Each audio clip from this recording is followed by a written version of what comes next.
Eric Dubé contradicted himself again. 101. Sigma Octantis is claimed to be a southern central pole star similar to Polaris, around which the southern hemisphere stars all rotate around the opposite direction. Unlike Polaris, however, Sigma Octantis cannot be seen simultaneously from every point along the same latitude. It is not central, but allegedly 1 degree off-center. It is not motionless, and in fact cannot be seen at all using publicly available telescopes. There is legitimate speculation regarding whether Sigma Octantis even exists. Either way, the direction in which stars move overhead is based on perspective and the exact direction you're facing, not which hemisphere you're in. Sigma Octantis is harder to see because of its high magnitude. Also, Polaris does move 1 degree per 70 years like I said in previous videos. It's not stationary. 102. Some heliocentrists have tried to suggest that the pole star's gradual declination overhead as an observer travels southward is proof of a globular Earth. Far from it, the declination of the pole star or any other object is simply a result of the law of perspective on plane, flat surfaces. The law of perspective dictates that the angle and height at which an object is seen diminishes the farther one recedes from the object, until at a certain point, the line of sight and the seemingly uprising surface of the Earth converges to a vanishing point, i.e. the horizon line, beyond which the object is invisible.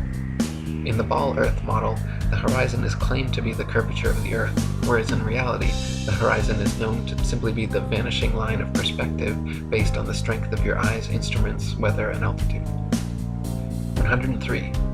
There are several constellations which can be seen from far greater distances over the face of the Earth than should be possible if the world were a rotating, revolving, wobbling ball. For instance, Ursa Major, very close to Polaris, can be seen from 90 degrees north latitude, the North Pole, all the way down to 30 degrees south latitude. For this to be possible on a ball Earth, the southern observers would have to be seen through hundreds or thousands of miles of bulging Earth to the northern sky. A star is visible at some point on a specific location if its declination is within the latitude of the observer plus and minus 90 degrees. The Ursa Major is a huge constellation spanning the declination of plus 30 degrees to plus 73 degrees. An observer on minus 30 degrees will be able to see any stars having declination up to plus 60 degrees, at some point in a year. This allows seeing most of the Ursa Major constellation. 104. The constellation Vulpecula can be seen from 90 degrees north latitude all the way to 55 degrees south latitude. Taurus, Pisces, and Leo can be seen from 90 degrees north all the way to 65 degrees south. An observer on a ball Earth, regardless of any tilt or inclination, should not logically be able to see this far. A star is visible at some point on a specific location if its declination is within the latitude of the observer plus and minus 90 degrees. Vulpecula has a declination between plus 20 degree and plus 30 degrees. Taurus has a declination between minus 2 degree and plus 31 degrees. Pisces has a declination between minus 6 degree and 33 degrees. Leo has a declination between minus 7 degree and 33 degrees. An observer on minus 55 degrees will be able to see stars up to plus 35 degrees, including all of Vulpecula. An observer on minus 65 degrees will be able to see stars up to plus 25 degrees, which includes the majority of Taurus, Pisces, and Leo. What this means is, everything is consistent with the sphere-Earth model. 105. Aquarius and Libra can be seen from 65 degrees north to 90 degrees south. The constellation Virgo is visible from 80 degrees north down to 80 degrees south, and Orion can be seen from 85 degrees north all the way to 75 degrees south latitude. These are all only possible because the hemispheres are not spheres at all, but concentric circles of latitude extending outwards from the central North Pole, with the stars rotating over and around. 106. The so-called South Pole is simply an arbitrary point along the Antarctic ice marked with a red and white barbershop pole topped with a metal ball Earth.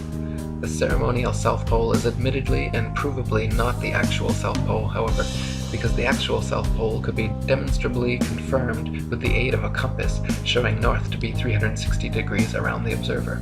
Since this feat has never been achieved, the model remains pure theory,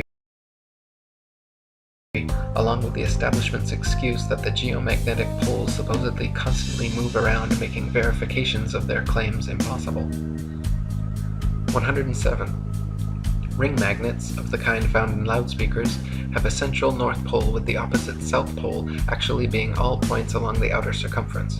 This perfectly demonstrates the magnetism of our flat Earth, whereas the alleged source of magnetism in the ball Earth model is emitted from a hypothetical molten magnetic core in the center of the ball, which they claim conveniently causes both poles to constantly move, thus evading independent verification at their two ceremonial poles.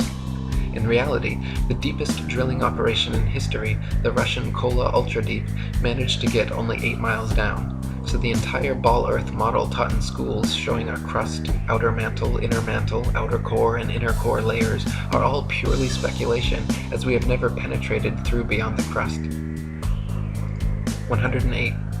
The mariner's compass is an impossible and nonsensical instrument for use on a ball Earth.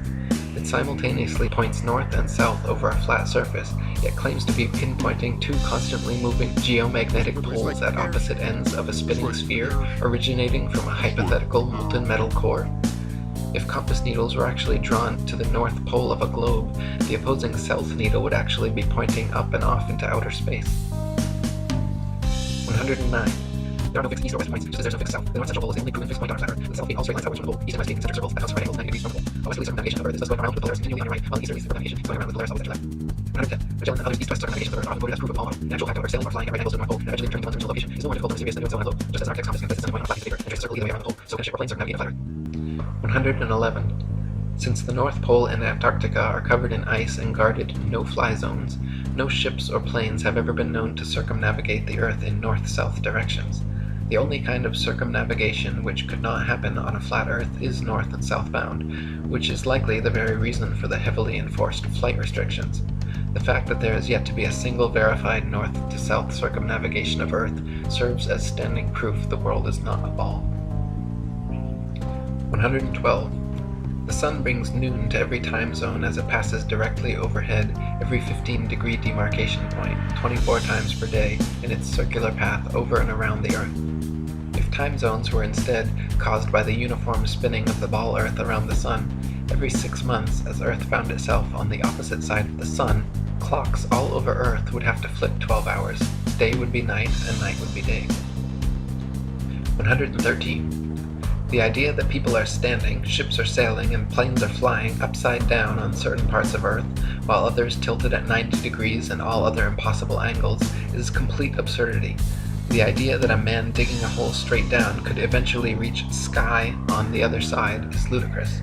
Common sense tells every free-thinking person correctly that there truly is an up and down in nature, unlike the everything is relative rhetoric of the Newtonian Einsteinian paradigm. 114. Quoting On the False Wisdom of the Philosophers by Lactantius. A sphere where people on the other side live with their feet above their heads, where rain, snow, and hail fall upwards, where trees and crops grow upside down and the sky is lower than the ground, the ancient wonder of the hanging gardens of Babylon dwindle into nothing in comparison to the fields, seas, towns, and mountains that pagan philosophers believed to be hanging from the earth without support. 115. The existing laws of density and buoyancy perfectly explained the physics of falling objects long before knighted Freemason Sir Isaac Newton bestowed his theory of gravity upon the world. It is a fact that objects placed in denser mediums rise up, while objects placed in less dense mediums sink down. To fit with the heliocentric model, which has no up or down, Newton instead claimed objects are attracted to large masses and fall towards the center. Not a single experiment in history, however, has shown an object massive enough to, by virtue of its mass alone, cause other smaller masses to be attracted to it, as Newton claims gravity does with the Earth, the Sun, Moon, stars, and planets. 116. There has also never been a single experiment in history showing an object massive enough to, by virtue of its mass alone, cause another smaller mass to orbit around it. The magic theory of gravity allows for oceans, buildings, and people to remain forever stuck to the underside of a spinning ball, while simultaneously causing objects like the moon and satellites to remain locked in perpetual circular orbits around the Earth. If these were both true, then people should be able to jump up and start orbiting circles around the Earth, or the Moon should have long ago been sucked into the Earth. Neither of these theories have ever been experimentally verified, and their alleged results are mutually exclusive. 117. Newton also theorized, and it is now commonly taught, that the Earth's ocean tides are caused by gravitational lunar attraction. If the Moon is only 2,160 miles in diameter and the Earth 8,000 miles, however, using their own math and law, it follows that the Earth is 87 times more massive and therefore the larger object should attract the smaller to it, and not the other way around. If the Earth's greater gravity is what keeps the Moon in orbit, it is impossible for the Moon's lesser gravity to supersede the Earth's gravity, especially at Earth's sea level, where its gravitational attraction would even further out-trump the Moon's. And if the Moon's gravity truly did supersede the Earth's, causing the tides to be drawn towards it, there should be nothing to stop them from continuing onwards and upwards towards their great attractor. 118. Furthermore, the velocity and path of the Moon are uniform, and should therefore exist a uniform influence on the Earth's tide, when in actuality Earth's tides vary greatly and do not follow the Moon. Earth's lakes, ponds, marshes, and other inland bodies of water also inexplicably remain forever outside the Moon's gravitational grasp. If gravity was truly drawing Earth's oceans up to it, all lakes, ponds, and other bodies of standing water should certainly have tides as well. 119. It is claimed that the other planets are spheres, and so therefore Earth must also be a sphere. Firstly, Earth is a plane, not a planet, so the shape of these planets in the sky have no bearing on the shape of the Earth beneath our feet. Secondly, these planets have been known for thousands of years around the world as wandering stars, since they differ from the other fixed stars in their relative motions only.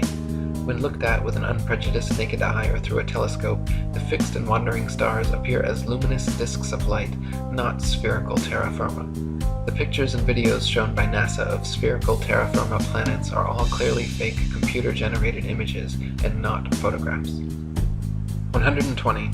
The etymology of the word planet actually comes from the late Old English planet, or from Old French planet, from Latin planeta, from Greek planetes, planetae, wandering stars, or to wander of unknown origin, to spread, or notion of spread out, from Latin planum, flat surface, plane, level, plane. They just added a T to our Earth plane, and everyone bought it.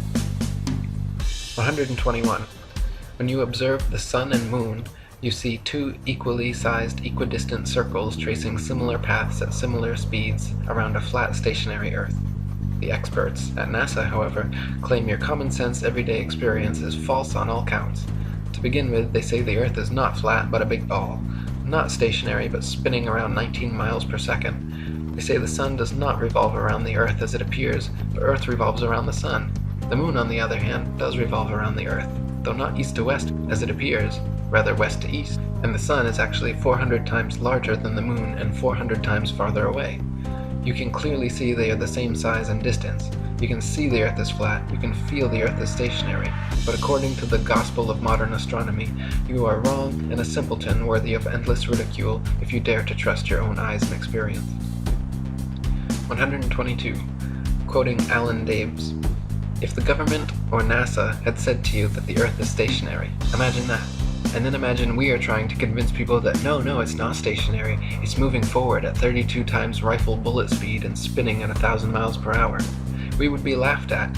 We would have so many people telling us, you're crazy, the Earth's not moving.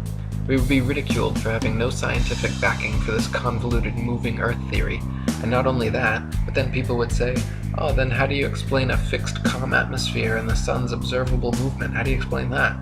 Imagine saying to people, no, the atmosphere is moving also, but is somehow magically velcroed to the moving Earth. The reason is not simply because the Earth is stationary. So what we are actually doing is what makes sense. We are saying that the moving Earth theory is nonsense. The stationary Earth theory makes sense, and we are being ridiculed. You've got to picture it being the other way around to realize just how ridiculous the situation is. This theory from the government and NASA that the Earth is rotating and orbiting and leaning over and wobbling is absolute nonsense, and yet people are clinging to it tightly like a teddy bear. They just can't bring themselves to face the possibility that the Earth is stationary, though all evidence shows it. We feel no movement, the atmosphere hasn't been blown away, we see the sun move from east to west. Everything can be explained by a motionless Earth without bringing in all these assumptions to cover up previous assumptions gone bad. 123. Heliocentrists' astronomical figures always sound perfectly precise, but they have historically been notorious for regularly and drastically changing them to suit their various models. For instance, in his time, Copernicus calculated the sun's distance from Earth to be 3,391,200 miles. The next century, Johannes Kepler decided it was actually 12,376,800 miles away. Isaac Newton once said, "It matters not whether we reckon it 28 or 54 million miles distant, for either would do just as well." How scientific! Benjamin Martin calculated between 81 and 82 million miles. Thomas Dilworth claimed 93,726,900 miles. John Hine stated positively 95,298,260 miles. Benjamin Gould said more than 96 million miles, and Christian Mayer thought it was more than 104 million. Flat earthers throughout the ages, conversely, have used sextants and plane trigonometry to make such calculations, and found the sun and the moon both to be only about 32 miles in diameter and less than a few thousand miles from Earth. 124. Amateur balloon footage taken above the clouds has provided stunning visual proof that the sun cannot be millions of miles away. In several shots, you can see a clear hotspot reflecting on the clouds directly below the sun's spotlight-like influence. If the sun were actually millions of miles away, such a small, localized hotspot could not occur. 125. Another proof the sun is not millions of miles away is found by tracing the angle of sun rays back to their source above the clouds. There are thousands of pictures showing how sunlight comes down through cloud cover at a variance of converging angles.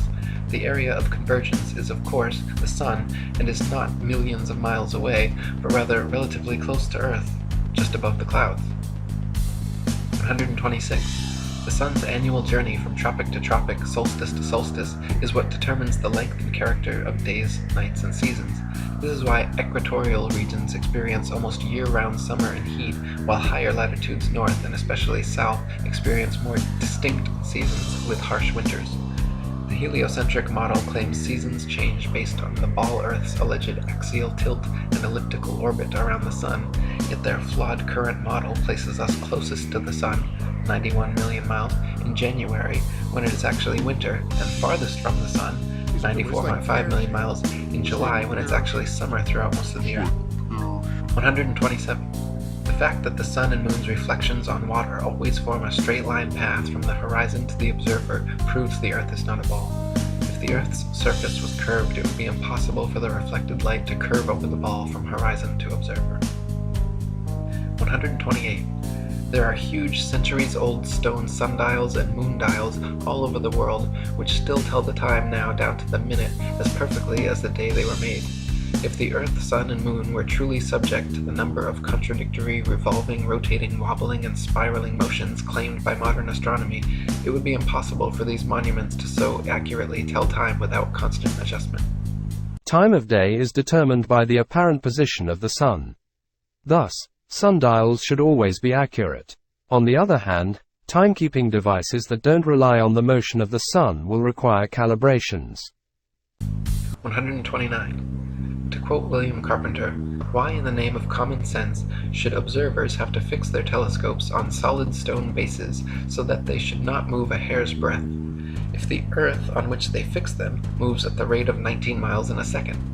Indeed, to believe that 6,000 million tons is rolling, surging, flying, darting on through space forever, with a velocity compared with which a shot from a cannon is a very slow coach, with such unerring accuracy that a telescope fixed on granite pillars in an observatory will not enable a lynx-eyed astronomer to detect a variation in its onward motion of the thousandth part of a hair's breadth, is to conceive a miracle compared with which all miracles on record put together would seem to utter insignificance, since we can, in middle north latitudes, see on summer, on looking out, opening up the faces, and of this very same corner of the very same view glass and the very same window all the year round, is proof enough for any man who senses that we have not made any motion at all in the Earth's sun. 130. From Earth's on a globe by a center robot, Take two carefully bored metallic tubes, not less than 6 feet in length, place them 1 yard asunder on the opposite sides of a wooden frame or a solid block of wood or stone, so adjust them at their centers or axes vision shall be perfectly parallel to each other. Now direct them to the plane of some notable fixed star, a few seconds previous to its radiant time. Let an observer be stationed at each tube in the moment the star appears in the first tube, they'll have a knock or other signal given. To be repeated by the observer as the second tube when he sees the same star. The same period of time will elapse between signals given. Signals follow each other in very rapid succession, but still, time between suspicion shows that the same star is not visible at the same moment by two parallel lines between only 1 yard asunder. Slight inclination of the second tube towards the first tube would be required for the star to be seen through both tubes at the same instant. Let the tubes remain in their positions for 6 months, at the end of which time the same observation experiment will produce the same results. The star will be visible at the same radiant time without the slightest alteration being required in the direction of the tubes, from which is concluded that if the Earth had moved 1 single yard in an orbit through space, there would at least be observed the slight inclination of the tube, which is the difference in position of 1 yard previously required.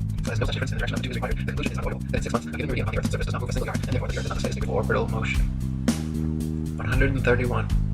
NASA and modern astronomy maintain that the moon is a solid, spherical, Earth-like habitation which man has actually flown to and set foot on. They claim the moon is a non-luminescent planetoid which receives and reflects all its light from the sun. The reality is, however, that the moon is observably not a solid body. It is clearly circular, but not spherical, and not in any way an Earth-like planetoid which humans could set foot on. In fact, the moon has been proven largely transparent and completely self-luminescent, shining with its own unique light. 132. The sun's light is golden, warm, drying, preservative, and antiseptic, while the moon's light is silver, cool, damp, putrefying, and septic. The sun's rays decrease the combustion of a bonfire, while the moon's rays increase combustion. Plant and animal substances exposed to sunlight quickly dry, shrink, coagulate, and lose the tendency to decompose and putrefy. Grapes and other fruits become solid, partially candied and preserved, like raisins, dates, and prunes. Animal flesh coagulates, loses its volatile gaseous constituents, becomes firm, dry, and slow to decay. When exposed to moonlight, however, plant and animal substances tend to show symptoms of putrefaction and decay. This proves that sun and moonlight are different, unique, and opposites, as they are in the geocentric flat model. 133. In direct sunlight, a thermometer will read higher than another thermometer placed in the shade, but in full direct moonlight, a thermometer will read lower than another placed in the shade. If the sun's light is collected in a large lens and thrown to a focus point, it can create significant heat, while the moon's light collected similarly creates no heat. In the Lancet Medical Journal from March 14, 1856, particulars are given of several experiments which prove the moon's rays, when concentrated, can actually reduce the temperature upon a thermometer more than 8 degrees. So sunlight and moonlight clearly have altogether different properties. 134. Furthermore, the moon itself cannot physically be both a spherical body and a reflector of the sun's light. Reflectors must be flat or concave for light rays to have any angle of incidence. If a reflector's surface is convex, then every ray of light points in a direct line with the radius perpendicular to the surface, resulting in no reflection. 135. Not only is the moon clearly self-luminescent, shining its own unique light, but it is also largely transparent. When the waxing or waning moon is visible during the day, it is possible to see the blue sky right through the moon. And on a clear night, during a waxing or waning cycle, it is even possible to occasionally see stars and planets directly through the surface of the moon. The Royal Astronomical Society has on record many such occurrences throughout history which all defy the heliocentric model. 136. Many people think that modern astronomy's ability to accurately predict lunar and solar eclipses is a result and proof positive of the heliocentric theory of the universe. The fact of the matter, however, is that eclipses have been accurately predicted by cultures worldwide for thousands of years before the heliocentric ball Earth was even a glimmer in Copernicus's imagination. Ptolemy, in the 1st century AD, accurately predicted eclipses for 600 years on the basis of a flat stationary Earth with equal precision as anyone living today. All the way back in 600 BC, Thales accurately predicted an eclipse which ended the war between the Medes and the Lydians. Eclipses happen regularly with precision in 18-year cycles, so regardless of geocentric or heliocentric, flat or globe Earth cosmologies, eclipses can be accurately calculated independent of such factors. 137. Another assumption and supposed proof of the Earth's shape, heliocentrists claim that lunar eclipses are caused by the shadow of the ball Earth occulting the moon. They claim the Sun, Earth, and Moon spheres perfectly align like 3 billiard balls in a row so that the Sun's light casts the Earth's shadow onto the Moon. Unfortunately for heliocentrists, this explanation is rendered completely invalid due to the fact that lunar eclipses have happened and continue to happen regularly when both the Sun and Moon are still visible together above the horizon. For the Sun's light to be casting Earth's shadow onto the Moon, the three bodies must be aligned in a straight 180-degree syzygy, but as early as the time of Pliny, there are records of lunar eclipses happening while both the sun and moon are visible in the sky. Therefore, the eclipser of the moon cannot be the Earth or Earth's shadow, and some other explanation must be sought. 138. Another favorite proof of ball earthers is the appearance from an observer on shore of ships' hulls being obfuscated by the water and disappearing from view when sailing away towards the horizon. Their claim is that ships' hulls disappear before their mastheads because the ship is beginning its declination around the convex curvature of the ball earth. Once again, however, their hasty conclusion is drawn from a faulty premise, namely that only on a ball earth could this phenomenon occur. The fact of the matter is that the law of perspective on plane surfaces dictates and necessitates the exact same occurrence. For example, a girl wearing a dress walking away towards the horizon will appear to sink into the earth the farther away she walks. Her feet will disappear from view first, and the distance between the ground and the bottom of her dress will gradually diminish until, after a half a mile, it seems like her dress is touching the ground as she walks on invisible legs. Such is the case on plane surfaces. The lowest parts of objects receding from a given point of observation necessarily disappear before the highest. 139. Not only is the disappearance of ships' hulls explained by the law of perspective on flat surfaces, it is proven undeniably true with the aid of a good telescope. If you watch a ship sailing away into the horizon with the naked eye until its hull has completely disappeared from view under the supposed curvature of the Earth, then look through a telescope, you will notice the entire ship quickly zooms back into view, hull and all, proving that the disappearance was caused by the law of perspective, not by a wall of curved water. This also proves that the horizon is simply the vanishing line of perspective from your point of view, not the alleged curvature of the Earth. 140. Foucault's pendulums are often quoted as proof of a rotating Earth, but upon closer investigation prove the opposite. To begin with, Foucault's pendulums do not uniformly swing in any one direction. Sometimes they rotate clockwise and sometimes counterclockwise. Sometimes they fail to rotate, and sometimes they rotate far too much. The behavior of the pendulum actually depends on 1. The initial force beginning its swing, and 2. The ball and socket joint, which most readily facilitates circular motion over any other. The supposed rotation of the Earth is completely inconsequential and irrelevant to the pendulum's swing. If the alleged constant rotation of the Earth affected pendulums in any way, then there should be no need to manually start pendulums in motion. If the Earth's diurnal rotation caused the 360-degree uniform diurnal rotation of pendulums, then there should not exist a stationary pendulum anywhere on Earth. 141. The Coriolis effect. That the Coriolis effect causes swirling water in sinks is actually a myth. The Coriolis effect is not strong enough to cause it. The fact Dubé used this as proof can be considered strawman fallacy. Those who carry out the experiment are tourist money laundering traps. It is often said to cause sinks in toilet bowls in the northern hemisphere to drain spinning in one direction, while in the southern hemisphere causing them to spin the opposite way, thus providing proof of the spinning ball Earth. Once again, however, just like Foucault's pendulums spinning either which way, sinks and toilets in the northern and southern hemispheres do not consistently spin in any one direction. Sinks and toilets in the very same household are often found to spin opposite directions, depending entirely upon the shape of the basin and the angle of the water's entry, not the supposed rotation of the Earth. 142. People claim that if the Earth were flat, they should be able to use a telescope and see clear across the ocean. This is absurd, however, as the air is full of precipitation, especially over the oceans, and especially at the lowest, densest layer of atmosphere, is not transparent. Picture the blurry haze over roads on hot, humid days. Even the best telescope will blur out long before you can see across an ocean. You can, however, use a telescope to zoom in much more of our flat Earth than would be possible on a ball 25,000 miles in circumference. 143. People claim that if the Earth were flat, with the sun circling over and around us, we should be able to see the sun from everywhere all over the Earth, and there should be daylight even at nighttime. Since the sun is not 93 million miles away, but rather just a few thousand, and shining down like a spotlight, once it is moved significantly far enough away from your location, it becomes invisible beyond the horizon, and daylight slowly fades until it completely disappears. If the sun were 93 million miles away and the Earth a spinning ball, the transition from daylight to night would instead be almost instantaneous as you passed the terminator line. 144.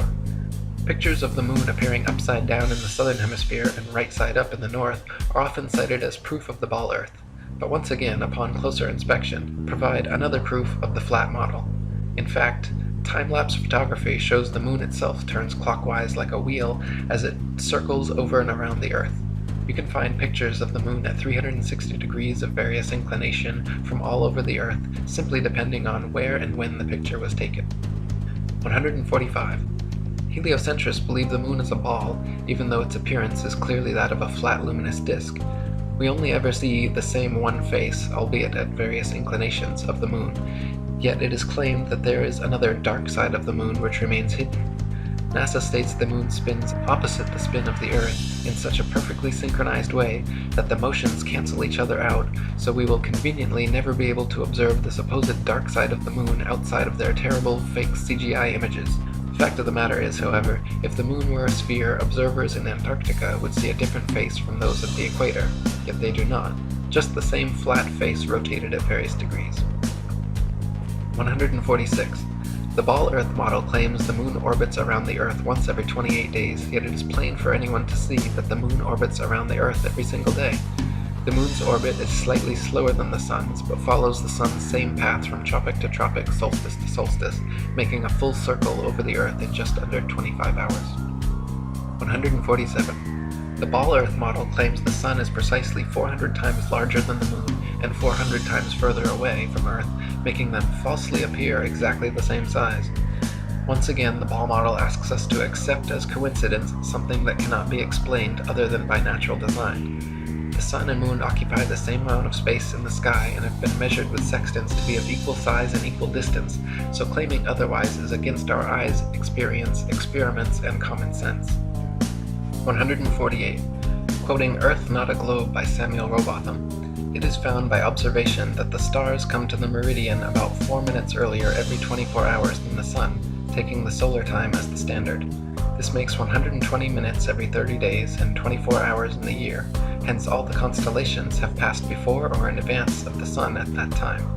This is the simple fact as observed in nature, but the theory of rotundity and motion on axes and in an orbit has no place for it. Visible truth must be ignored because this theory stands in the way and prevents its votaries from understanding it. 149.